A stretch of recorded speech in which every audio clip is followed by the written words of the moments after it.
नमस्कार, मैं हूँ आनंद और आप सभी हैं जॉइन फॉर एजुकेशन के लाइव क्लास में।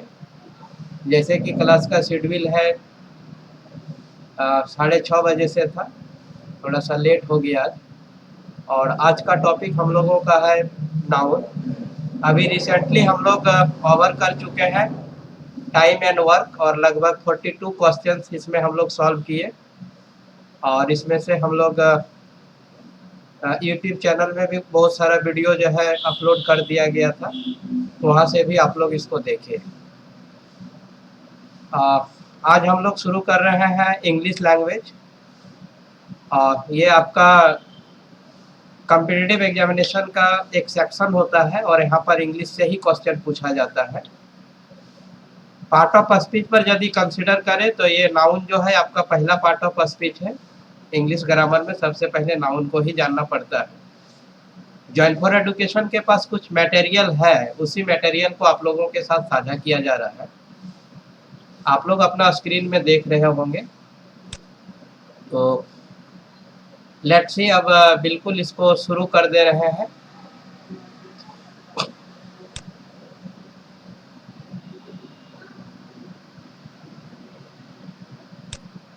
ये रीड कीजिए, देखिए क्या लिखा हुआ है। अगर स्क्रीन दिख रहा है तो किसी व्यक्ति, वस्तु, स्थान, गुण, जी कार्य या अवस्था के नाम को नाउन कहा जाता है। Noun is a word used as a name of a person, place or thing. तो it is very easy to understand. Noun को समझना बहुत आसान है। This is the definition of the noun. Noun said that the name of anything, किसी भी चीज के नाम को आप नाउन कह सकते हैं। So note down in your notebook, आप अपने नोटबुक में इसको नोट भी कर लीजिए।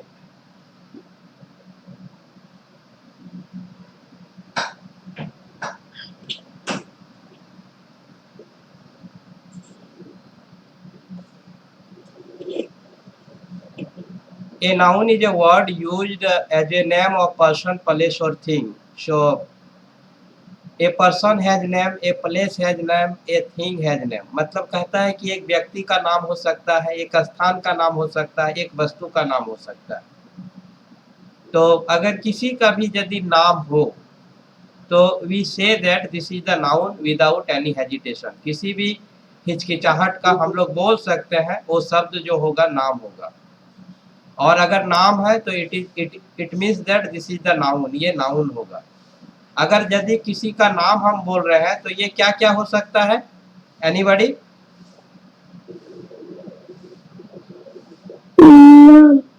अगर हम बोलते हैं this is the name, this is the name, ये नाम है, तो नाम से हम क्या क्या इंडिकेट कर सकते हैं? We can indicate with the help of the name person, place और थिंग। हम लोग नाम से किसी पर्सन को इंडिकेट कर सकते हैं, हम लोग नेम से किसी प्लेस को इंडिकेट कर सकते हैं, हम लोग नेम से किसी थिंग्स को इंडिकेट कर सकते हैं। Suppose that this is a pen and pen is a name. अगर हम बोलते हैं ये पेन है और पेन एक नाम है, तो पेन से क्या क्या इंडिकेट हो सकता है? पेन किसी व्यक्ति का नाम हो सकता है, पेन किसी स्थान का नाम हो सकता है, पेन किसी वस्तु का नाम हो सकता है। यदि हम पूरा एनालिसिस कर लेते हैं तो पेन किसका नाम हो सकता है? वस्तु का। इफ वी से दैट पिछरी, यदि हम लोग बोलते हैं पिछरी एंड पिछरी इज द नेम, तो with the help of the पिछरी इंडिकेट, पिछरी के द्वारा हम, हाँ, जगह, प्लेस। सिमिलरली इफ वी से खुसरो, प्लेस। इफ वी से रजिया परवीन, किसी व्यक्ति का नाम, the name of a person. तो अगर ये किसी व्यक्ति का नाम है तो रजिया परवीन क्या होगा? नाउन होगा। Yes sir. Then Razia Parveen is the noun, Shruti Mishra is the noun, and Asika Misra is the noun because all of these are the name of a person. Similarly, Khusro is a noun, Jainamod is a noun, and Bokaro is a noun because these are the name of the place, and so on. Book is a noun, pen is a noun, pencil is a noun because these are the name of the things. Am I right? According to the definition of the noun. तो noun के definition के आधार पर हम लोग ये सारा चीज बोल सकता है. नाउन का डिफिनेशन बोलता है कि कोई भी नाम, एनी नेम, जो किसी व्यक्ति का नाम होगा, किसी जगह का नाम होगा, किसी वस्तु का नाम होगा, तो हम लोग बोल सकते हैं ये नाउन है. Hope that anybody has no problem to understand the definition and statement of the noun. मैं आशा करता हूं कि आप लोगों को नाउन का परिभाषा समझने में किन्हीं को कोई दिक्कत नहीं हुआ होगा. कि दिक्कत है क्या? No, sir. There is no problem. अब हमारे पास आ जाता है how many types of noun. अभी आपको यहाँ पर स्क्रीन में दिख रहा होगा there are 5 types of noun. तो we have according to the use and according to the meaning. तो यहाँ पर देखिए there are 5 kinds of noun. अगर इसको और छोटा कर दें तो there are 2 types of noun. बिल्कुल सुन के आप लोगों को एकदम सरप्राइज हो जा रहे होंगे कि नाउन भी 2 प्रकार का कैसे हो जाएगा. एम आई राइट? क्या मैं सही हूँ? आप लोग आज से पहले Yes, कभी sir. सुने थे नाउन 2 प्रकार के होते हैं? तो there are 2 types of noun. First one is known as the concrete noun and second one is known as the abstract noun. तो अभी मैंने बोला नाउन 2 प्रकार के होते हैं. पहला नाउन को हम लोग बोलते हैं कंक्रीट नाउन और दूसरा को बोलते हैं एब्स्ट्रैक्ट नाउन. अगर इसको हिंदी में बोला जाए तो first one is known as the स्थूल वाचक संज्ञा. स्थूल वाचक संज्ञा. नोट डाउन, आप लोग इसको नोट कर लीजिए. तो हम लोग इसको क्या बोलते हैं? स्थूल वाचक संज्ञा. और दूसरे को बोलते हैं भाववाचक संज्ञा. ये स्थूल वाचक संज्ञा 4 प्रकार के होते हैं. Proper noun, common noun, collective noun और material noun. So proper noun, common noun, collective noun and material noun are the kinds of concrete noun. तो आपका proper noun, common noun, collective noun और मटेरियल नाउन ये क्या है? Kinds of noun है. Anybody has problem? अभी noun हमने कितने प्रकार का बताया? 2 प्रकार. 2 प्रकार का. क्या क्या बताया बोलिए? आप लोग आज ऐसा कीजिए, अपना वीडियो को ऑन कर लीजिए ताकि हम थोड़ा सा देख रहे हैं, क्योंकि it is a kind of lecture. ये एक प्रकार का लेक्चर है. तो लेक्चर में फेस टू फेस थोड़ा सा देख लेते हैं. तो आप लोग अपना वीडियो ऑन कर लीजिए और पेशेंसली सुनिए एंड होप दैट ये क्लास आपका बहुत अच्छा होगा. तो अभी हमारे पास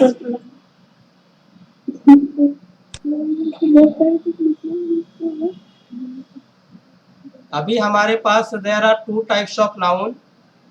First one is known as the concrete and second one is known as the abstract. There are 4 kinds of concrete noun. First one of the concrete noun is known as the proper noun. Second one is known as the common noun. Third one is known as the collective noun and fourth one is known as the material noun. तो ये concrete noun हमारे कितने प्रकार के हो जाते हैं? Anybody? कोई भी बोलिए. श्रुति शायद. हाँ, अभी तो 2 बोला. ये 2 कौन कौन है? The complete noun or abstract noun. Concrete and abstract. अभी कंक्रीट कितने प्रकार के होते हैं? 4. कौन कौन सा? स्क्रीन में दिख भी रहा होगा, देख के बोलिए जी. proper noun, common noun, collective noun और material noun. Very good. और ये पांचवा जो है एब्स्ट्रैक्ट नाउन, ये भी एक प्रकार का टाइप्स ऑफ नाउन है।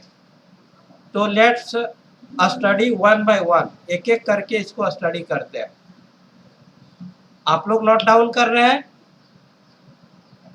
Yes sir. चलिए, very good.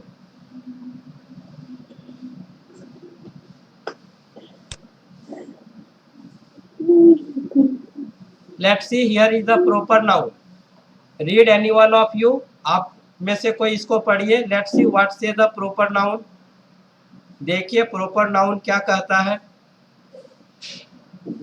A proper noun से हमेशा तात्पर्य किसी व्यक्ति, वस्तु तथा स्थान के नाम से होता है। जैसे Ram Delhi, Geeta it is, Ram is my friend, I live in Delhi.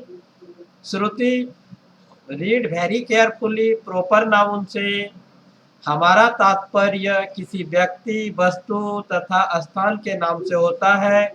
जैसे Ram is the name of a person, Delhi is the name of a place, Geeta is the name of a person.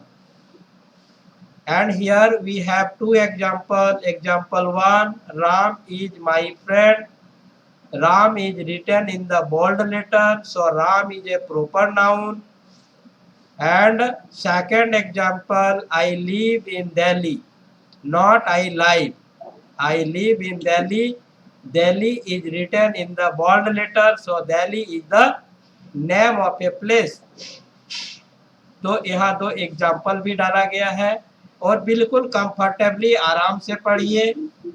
Proper noun से हमारा मीनिंग, हमारा तात्पर्य यही है कि प्रॉपर नाउन क्या बताता है, किसी वस्तु का नाम बताता है, किसी व्यक्ति का नाम बताता है, किसी स्थान का नाम बताता है। अगर हम राम बोल रहे हैं तो राम या तो किसी व्यक्ति का नाम होगा, वस्तु का नाम होगा या स्थान का नाम होगा। अगर हम दिल्ली बोल रहे हैं तो दिल्ली किसी व्यक्ति, किसी वस्तु या स्थान का नाम होगा, any one of these three. And hope that there is no problem to understand about proper noun. आशा करते हैं प्रॉपर नाउन के बारे में समझने में आप लोगों को कोई दिक्कत नहीं हुआ होगा। Let's see common noun. आइए कॉमन नाउन को देख लेते हैं। आप में से कोई कॉमन नाउन को रीड कीजिए। Ashika Mishra, read the common noun.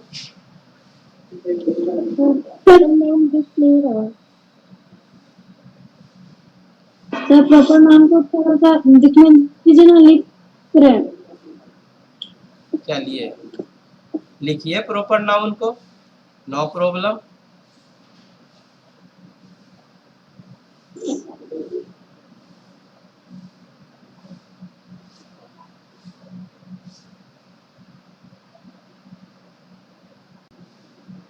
Read about common noun any one of you. आप में से कोई कॉमन नाउन के बारे में जो लिखा हुआ है उसको रीड कीजिए।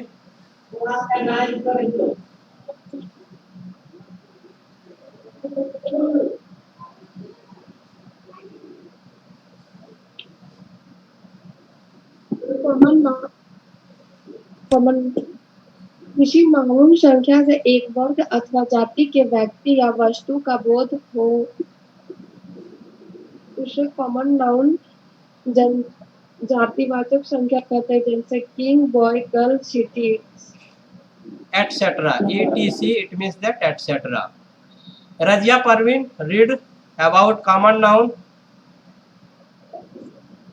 कॉमन नाउन जिस नाम संज्ञा में से जिस नाम से एक वर्ग अथवा जाति के व्यक्ति या वस्तु का बोध हो, उसे कॉमन नाउन कहते हैं, जातिवाचक संज्ञा कहते हैं। जैसे king, boy, girl, city, it is, etc, it means that etc. Read the example. Yes. What is the first example? According to the boy, the nearest town is very far. The boys are going the nearest village. So it is very easy to understand. Once again I read.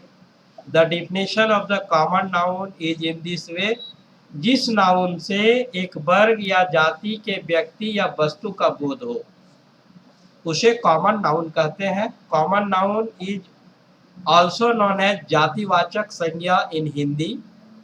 The examples of the common noun are king, boy, girl, city, etcetera. It means that with the help of the common noun, we express the name of whole class or of anything is said to be the common noun। किसी वर्ग या जाति के व्यक्ति या वस्तु को हम लोग एक्सप्रेस करते हैं, बोध करते हैं। The first example of the common noun is according to the boy, the nearest town is very far।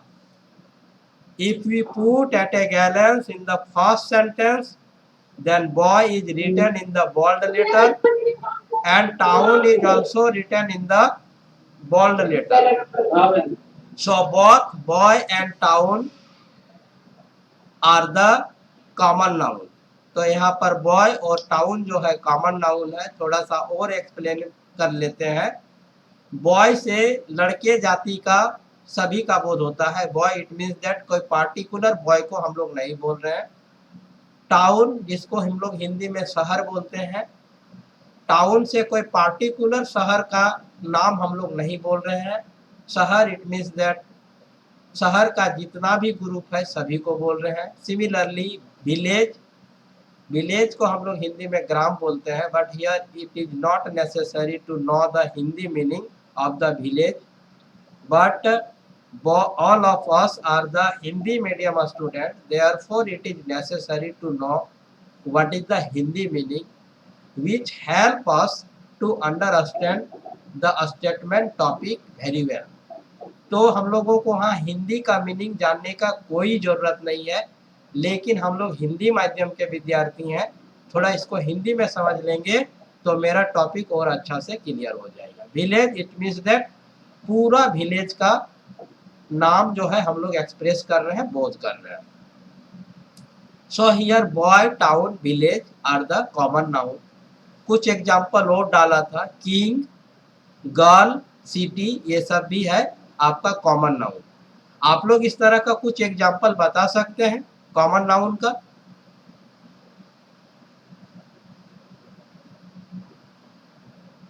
जैसे काव हो गया, मंकी हो गया, ठीक है, पोटैटो हो गया। तो all of these are the example of the common noun. अब हम लोग देख लेते हैं कलेक्टिव नाउन। तो कलेक्टिव नाउन को आप लोग में से कोई रीड कीजिए।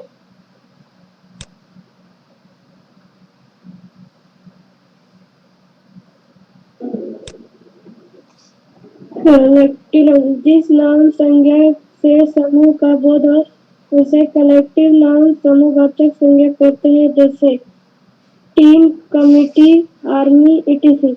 सामान्यतः कलेक्टिव नाउन का प्रयोग सिंगुलर में होता है। इनका प्रयोग प्लूरल में तभी किया जाता है जब मतभेद दर्शाया जाए या फिर प्रत्येक सदस्य के बारे में कुछ कहा जाए। The flock of geese spends most of this time in the pasture. The jury is deciding the matter. The committee meets every week. सो फिर कोई एक पढ़ लीजिए इसको, एनीबॉडी, और कोई एक बार रीड कीजिए।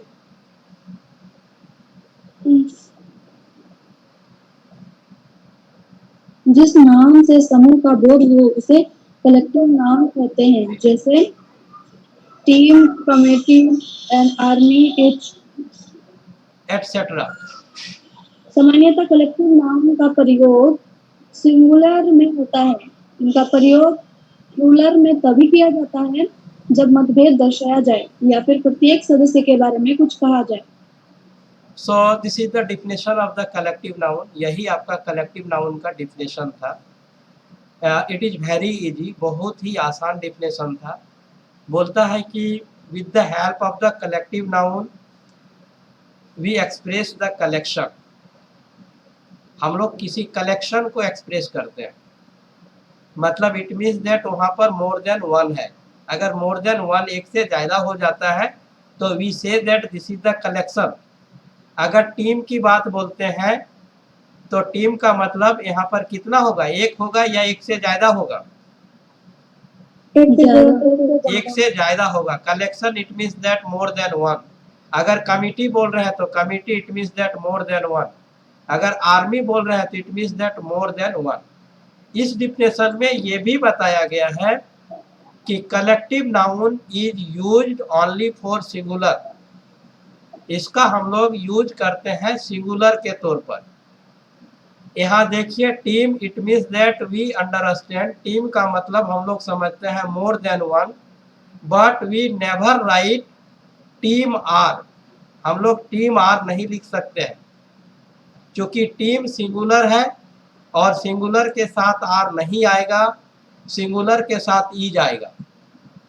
तो इसी तरह का एरर जो है आपका कॉम्पिटिटिव एग्जामिनेशन में पूछेगा।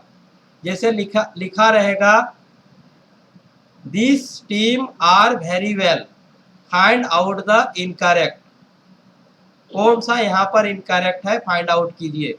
जब आप इस डिफिनेशन को समझ जाते हैं तो आपको ये पता चल जाता है टीम जो है सिंगुलर है, आर जो है प्लूरल है, तो प्लूरल जो है सिंगुलर के साथ नहीं आएगा, सिंगुलर के साथ सिंगुलर ही आएगा, प्लूरल के साथ प्लूरल आएगा।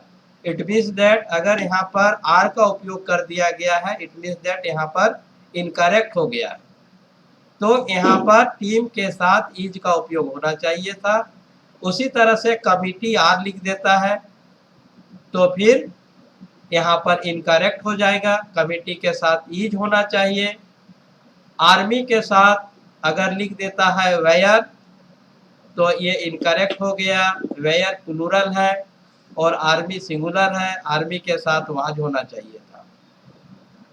तो ये डिटेल से आप लोग को पता चल गया, with the help of the collective noun we express the collection, हम लोग कलेक्शन को बोध करते हैं, इंडिकेट करते हैं, इंगित करते हैं। इसमें से कुछ एग्जाम्पल था टीम, कमिटी, आर्मी।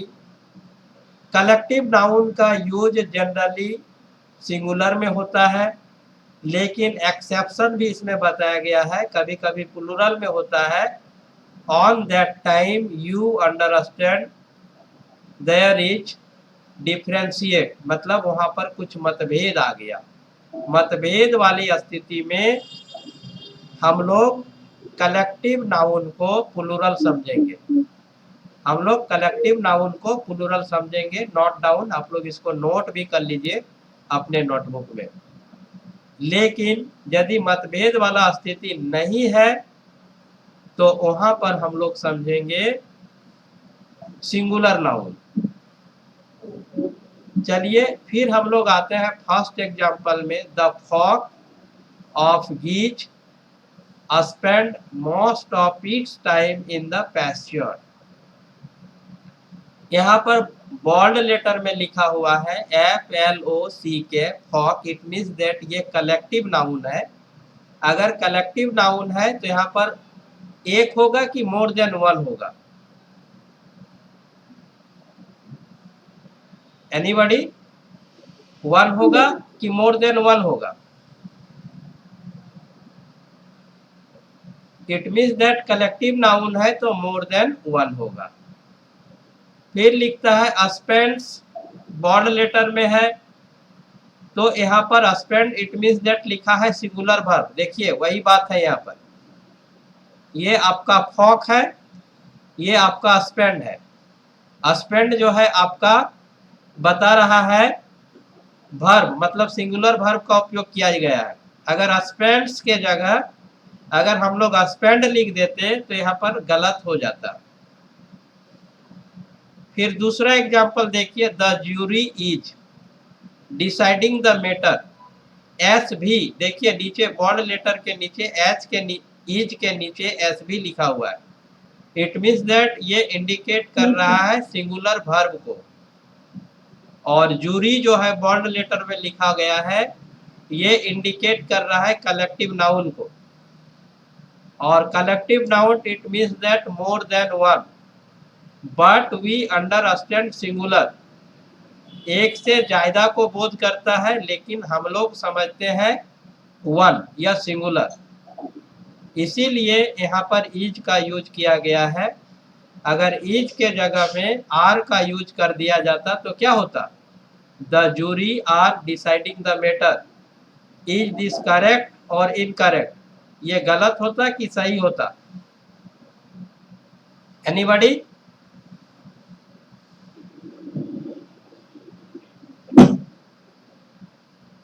सिंगुलर के साथ ही आता है ना। जी, सिंगुलर ही हम लोग यहाँ पर लगाएंगे। अगर आर लगा देते, वेयर लगा देते, हैव लगा देते, तो ये सारा का सारा गलत हो जाता। इस तरह का आपका प्रतियोगिता परीक्षा में पूछेगा। स्पॉटिंग एरर मतलब एरर को जो है स्पॉट कीजिए। 1 नंबर में द लिख देगा, 2 नंबर में जूरी लिख देगा, 3 नंबर में इज लिख देगा, 4 नंबर में डिसाइडिंग लिख देगा और 4th में द मैटर लिख देगा। बोलेगा कहाँ पर ये गलत है, या फिर 5वां में लिख देगा नो एरर। तो यहाँ पर ये नो एरर हो जाएगा। अगर इज के जगह आर लिख देंगे तो कहाँ पर एरर है, तो 3 पर ये पिक आउट कर देंगे। सिमिलरली अगर तीसरा में आते हैं, the committee meets every week. Committee जो है it is a kind of collective noun, ये एक प्रकार का कलेक्टिव नाउन है। और मीट्स जो है आपका सिंगुलर वर्ब है। अगर मीट्स के जगह में मीट का उपयोग कर दिया जाता तो ये आपका इनकरेक्ट हो जाता। तो hope that there is no problem to understand the explanation about the collective noun. Collective noun के एक्सप्लेनेशन को आप लोगों को समझने में कोई दिक्कत नहीं हुआ होगा, ऐसा मैं आशा करता हूँ। क्या ठीक है? तो जी जी। इसमें मतभेद का मतलब क्या आ रहा है? मतभेद का मतलब हो जाएगा कि आप जो बोलना चाह रहे हैं वहाँ डिफरेंशिएट उत्पन्न होने लगा। आप जो बोलना चाहते हैं उसके साथ वो अग्री नहीं है। अगर अग्री नहीं होगा तो वहाँ मतभेद हो गया। अगर हम बोलेंगे कि अभी 8 बज रहा है, बोलिएगा no sir it is not 8 o'clock, अभी 8 नहीं बज रहा है, अभी 7:39 या 40 मिनट हो रहा है। तो it is a kind of differentiate, यही एक प्रकार का मतभेद हो गया। अब हम बोलेंगे द फ्लॉक ऑफ गीज, गीज के समूह को फ्लॉक बोला जाता है। हम बोल देंगे no the flock of monkeys, monkey के समूह को, बंदरों के समूह को फ्लॉक बोला जाता है। तो यहाँ पर क्या हो जाएगा? एक्चुअली में गीज के समूह को ही फ्लॉक बोला जाता है और मैं बोल रहा हूँ मंकी के समूह को फ्लॉक बोला जा रहा है। It means that the differentiate has taken place between you and I, आपके और हमारे बीच में डिफरेंशिएट हो गया। In that case we understand flock is not the singular, flock is the plural. तो वहां पर हम लोग उसको समझ लेंगे plural. If you started to say jury, it means that this is the collection of the general person, but you are saying that jury is the collection of the arbitration person. आप बोलते हैं कि jury जो है collection होता है जो पंचायत या डिसीजन वगैरह देता है उसका, लेकिन मैं बोल रहा हूँ कि नहीं, जूरी तो साधारण व्यक्तियों का समूह होता है। तो हम लोगों में जूरी को लेकर के डिफरेंशिएट हो गया, डिफरेंशिएट हैज टेकन प्लेस। हमारे और आपके बीच में जूरी को लेकर के जब डिफरेंशिएट हो गया तो वहां पर ईज ना लगा करके वहां पर तब आर हो जाएगा। तो यदि कलेक्टिव नाउन के तौर पर यूज होता है तो सिंगुलर वर्ब लगाएंगे। और आपका किसके आधार पर? अगर मतभेद के आधार पर इसका उपयोग होता है, डिफरेंशिएट के आधार पर इसका उपयोग होता है, तो हम लोग यहाँ पर यूज कर देंगे प्लूरल वर्ब का। तो हमको लगता है और कोई दिक्कत है क्या?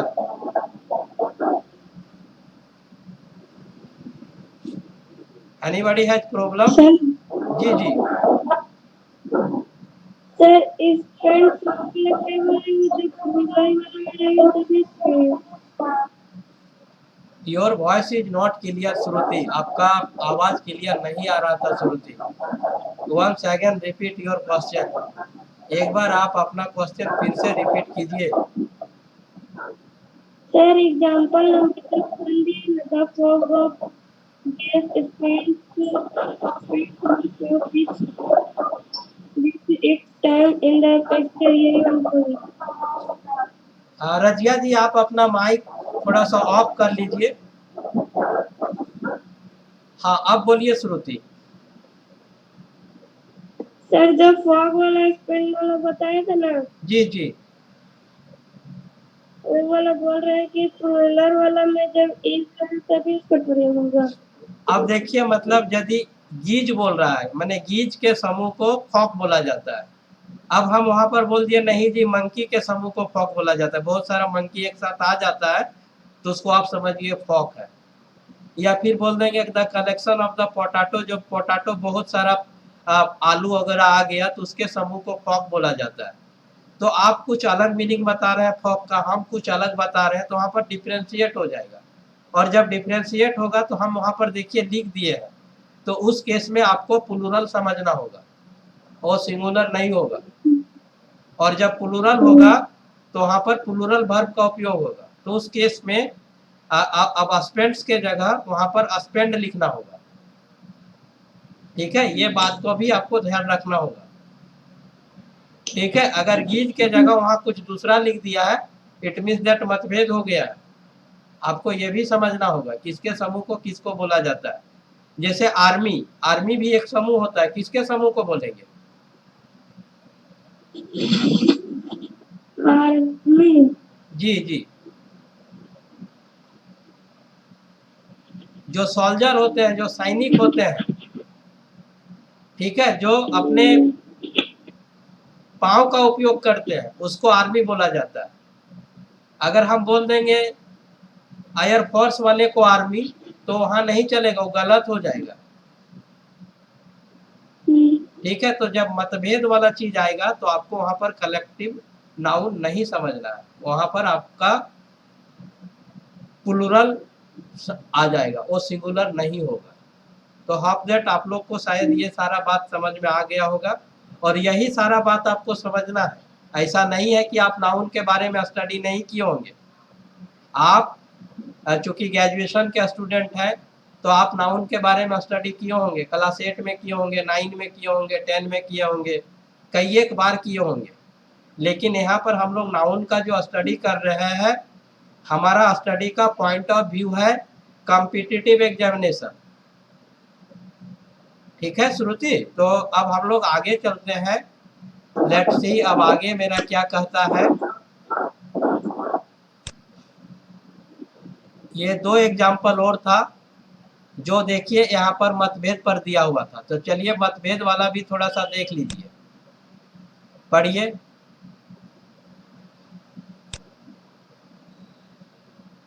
तो देख नहीं रहा। हाँ देखिए, दिख रहा है ना? चलिए डी और ई को रीड कीजिए। The team are dividends over the issue of captainship.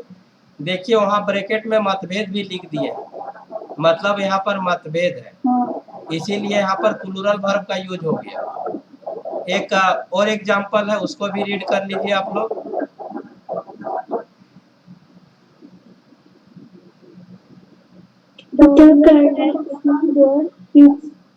हाँ, जब एक आदमी पढ़िएगा तो दूसरा अपना माइक को म्यूट रखिएगा, तो आवाज जो है ठीक से सुनाई पड़ेगा। हाँ चलिए पढ़िए, हम ही बता देते हैं नाम। आशिका पढ़िए, आशिका आप कभी नहीं पढ़ रहे।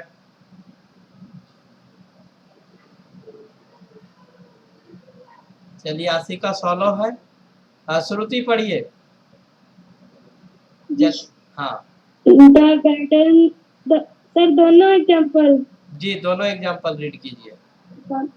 The team are divided over the issue of captainship. The advance have taken their seats. यही पढ़ाई करते हैं श्रुति। अब देखिए रजिया से पढ़वाते हैं। रजिया जी पढ़िए, आप अपना माइक ऑफ कीजिए, रजिया पढ़िए। The team are divided over the issue of a captainship और सेकंड में the audience have taken their seat. देखिए एडवांस नहीं है श्रुति, दिस इज द ऑडियो। अब आशिका पढ़िए, आशिका भी पढ़ने का प्रयास कर रही थी।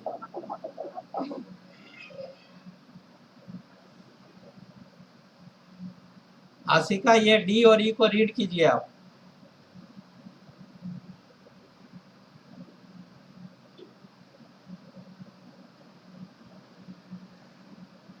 He world has transferred mind of the world.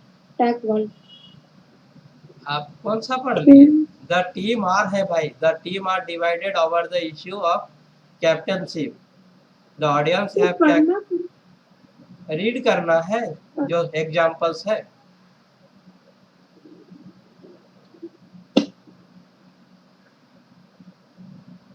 चलिए ठीक है, ओके। तो लेट्स सी, देख लेते हैं मटेरियल नाउन को। Read the material noun any one of you. What से मटेरियल नाउन का डिफिनेशन क्या कहता है, देख लीजिए। जिस नाउन संख्या से ऐसे पदार्थ का बोध हो जिससे दूसरे वस्तुएं बन सके उसे मैटेरियल नाउन पदार्थवाचक संख्या कहते हैं। एग्जांपल्स वगैरह भी पढ़ लीजिए, जैसे silver, iron, vault, wood, ETC मतलब एटसेट्रा, इसको पढ़ सकते हैं, वुड एटसेट्रा। एग्जाम्पल भी देख लीजिए क्या कहता है।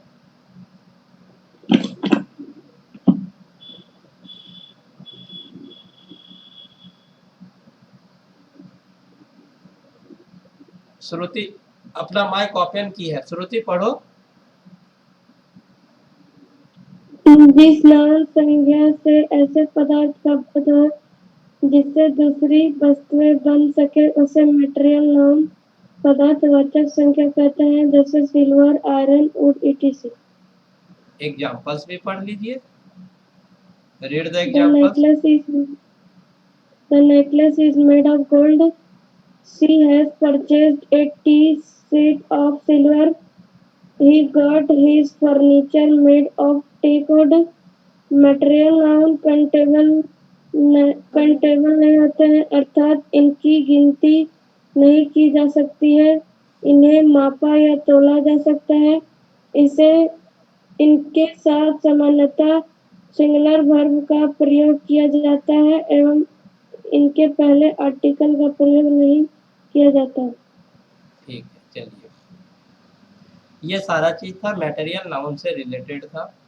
And with the help of the material noun we express any substance which is use to make any other things. हम लोग मटेरियल नाउन से किसी सब्सटेंस को एक्सप्रेस करते हैं और जिसका उपयोग किसी वस्तु को बनाने में किया जाता है। जैसे नेकलेस, नेकलेस को बनाने में गोल्ड का यहाँ पर उपयोग किया जा रहा है with the help of the first example. चांदी का भी नेकलेस होता है, तो वहाँ पर अगर सिल्वर लिख दे इट मीन्स दैट इस नेकलेस को बनाने में सिल्वर का यूज किया गया। She has purchased A T set of silver. T set जो बना हुआ है वो सिल्वर से बना हुआ है। फर्नीचर जो बना हुआ है वुड से बना हुआ है। इसके साथ साथ यहाँ पर हम ये भी डिटेल्स किए हैं कि मटेरियल नाउन काउंटेबल नहीं होते हैं। एक इसका और क्लास होगा नाउन में ही, काउंटेबल और अनकाउंटेबल नाउन, वहाँ पर और डिटेल्स करेंगे। थोड़ा सा यहाँ पर समझ लीजिए, the noun which are not counted is known as the uncountable noun and the noun which are counted is known as the countable noun. वैसे नाउन जिसका गिनती की जा सके उसको हम लोग काउंटेबल नाउन बोलते हैं, और वैसे नाउन जिसकी गिनती नहीं की जा सके उसको हम लोग अनकाउंटेबल नाउन कहते हैं। अनकाउंटेबल नाउन को हम लोग गिनती नहीं कर पाते हैं बट वी मेजर, लेकिन हम लोग उसको मेजर कर सकते हैं, नाप सकते हैं, तोल सकते हैं। And we can not use article before the material noun के पहले हम लोग आर्टिकल का यूज नहीं करते हैं।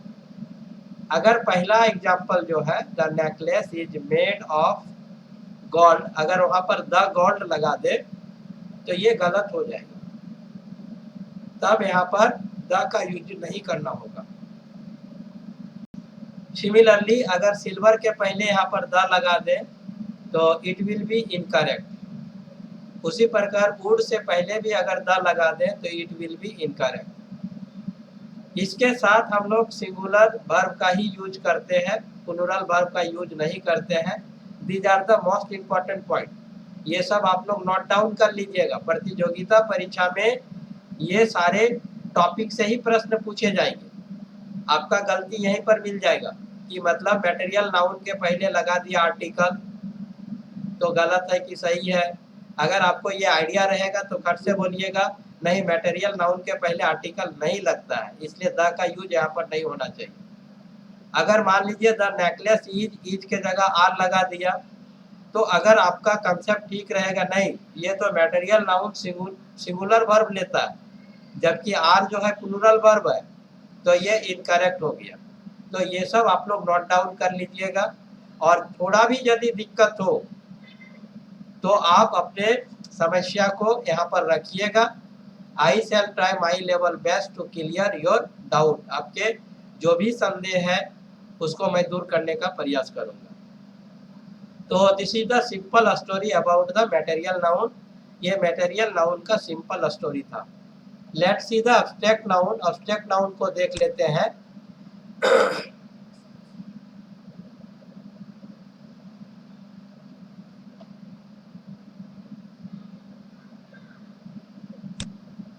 Any one of you any one of you read the abstract noun. हाँ बोलिए, कुछ बोलना चाह रहे हैं?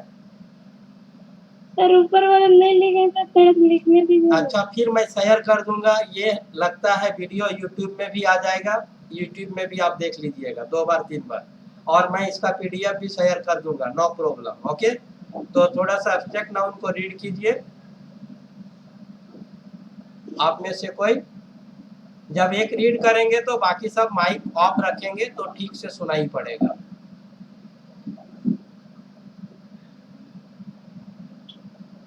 रजिया जी माइक ऑन की है तो बाकी सब माइक ऑफ कर लीजिए। रजिया पढ़िए। अब्स्ट्रैक्ट नाउन ऐसे गुण भाव क्रिया एवं अथवा को व्यक्त करता है जिन्हें छुआ नहीं जा सकता है, देखा नहीं जा सकता है, बल्कि केवल महसूस किया जा सकता है। जैसे ऑनेस्टली, ब्रेवरी यानी quality, hearted, language, actions, purity, your state. Abstract noun का प्रयोग सामान्यतः सिंगुलर में किया जाता है।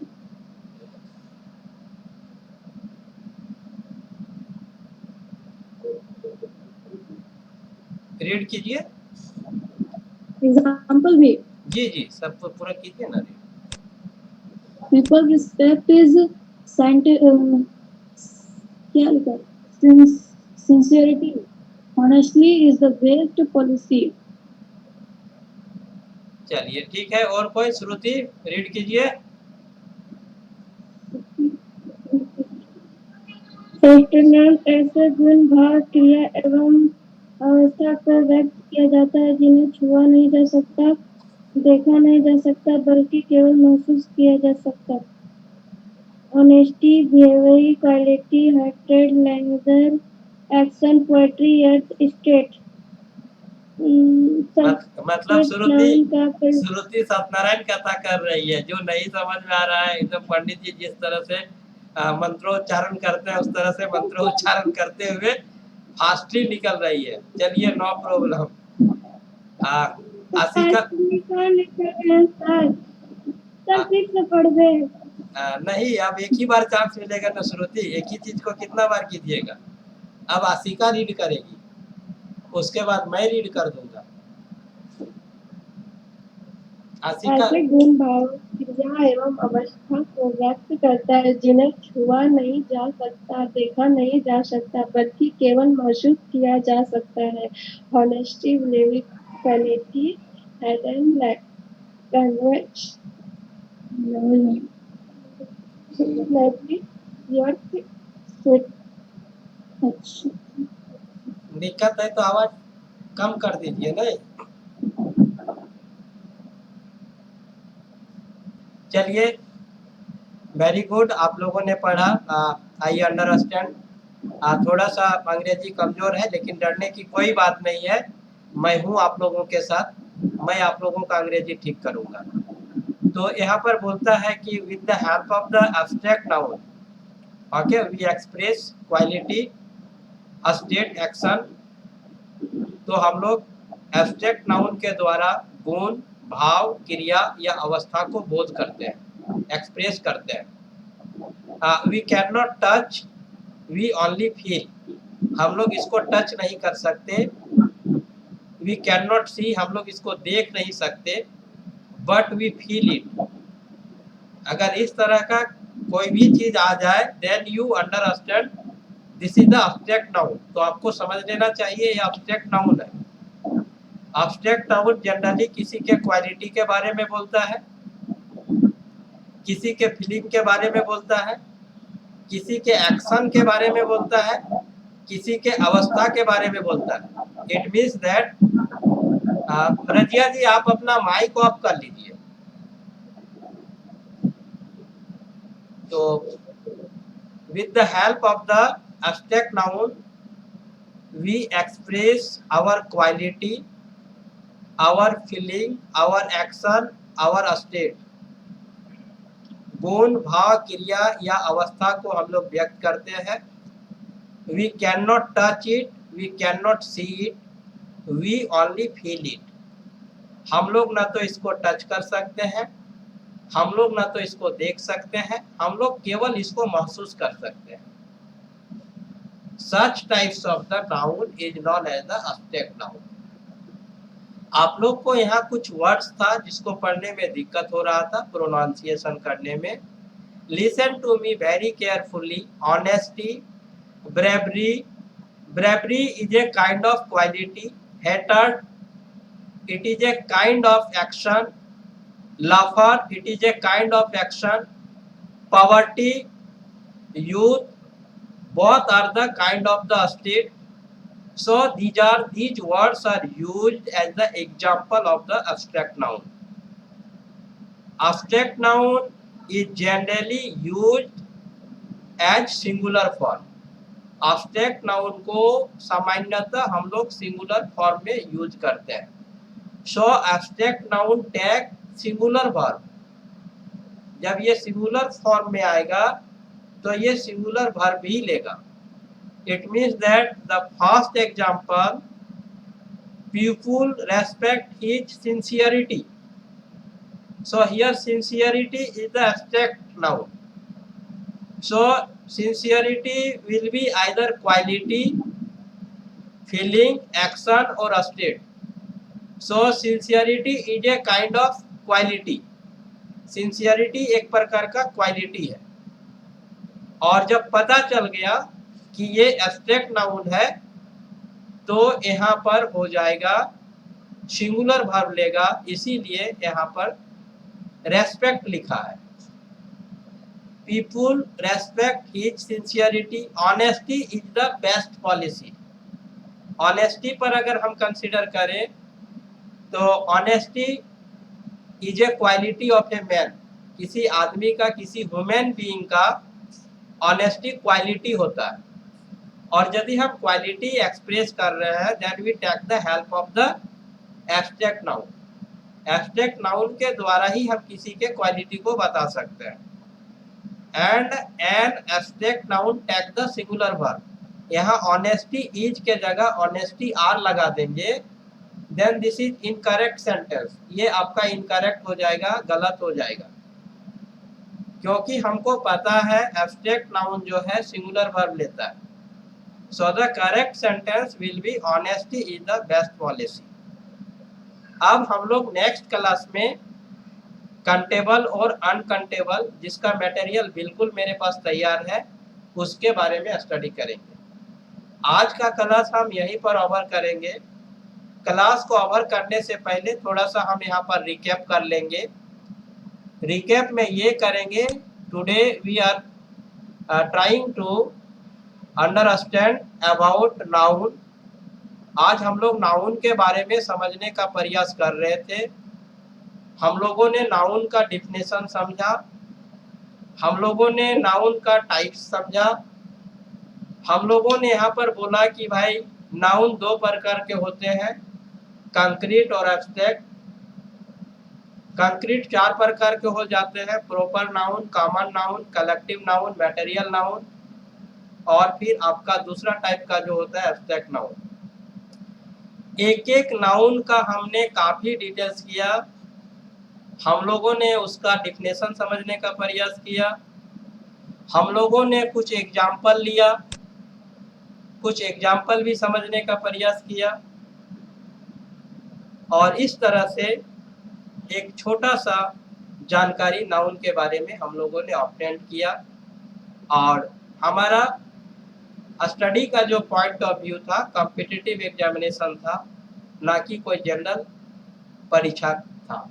मतलब कोई सामान्य परीक्षा इसका पॉइंट ऑफ व्यू नहीं था, प्रतियोगिता परीक्षा ही पॉइंट ऑफ व्यू था। प्रतियोगिता परीक्षा में इस तरह की चीज़ें पूछा जाता है जो नाउन से रिलेटेड होता है। जब आप प्रतियोगिता परीक्षा लिखेंगे तो क्वांटिटेटिव एप्टीट्यूड, जिसका हम लोग काफ़ी स्टडी किए, संख्यात्मक अभिरुचि, जिसका अभी हम लोग तुरंत ही ओवर किए, टाइम एंड वर्क, उसी तरह से इंग्लिश लैंग्वेज भी एक सेक्शन होगा वहाँ पर, और उस सेक्शन में 25, 30 या 50 क्वेश्चन पूछते हैं। That is depend upon the nature of the examination. अगर आप बैंकिंग का परीक्षा लिख रहे हैं तो शायद 50 क्वेश्चन पूछता है, एसएससी का लिख रहे हैं तो 50 पूछता है, बाकी में 25, 30 इस तरह से क्वेश्चन पूछा जाता है इंग्लिश लैंग्वेज वाले सेक्शन में। तो आज का क्लास हम लोग यहीं पर ओवर करेंगे, और कुछ आप लोगों के साथ ग्रुप में क्वेश्चन शेयर कर देंगे। आप लोग उस क्वेश्चन को कीजिएगा और उसका आंसर आप लोग ग्रुप में ही डाल दीजिएगा, और फिर हम लोग इसका अगला क्लास में फिर डिटेल्स करेंगे। आप हमारे साथ 6:30 का ये क्लास था, मैं किसी कारणवश इसको शुरू नहीं कर पाया, इसको 7 बजे मैं शुरू किया। आप हमारे साथ लगभग 7 से 8:05 अभी हो रहा है, 8:05 तक मेरे साथ रहे, उसके लिए बहुत बहुत धन्यवाद। और मैं ऐसा आशा करता हूँ कि ये क्लास आप लोगों के लिए उपयोगी होगा। ये क्लास यूट्यूब में भी अपलोड हो जाएगा, आप लोग वहाँ से 2 बार 3 बार जरूर देख लीजिएगा। तो no I am going to over the class. अब मैं क्लास को ओवर करने जा रहा हूँ, आप लोग क्लास को छोड़ सकते हैं। It's okay.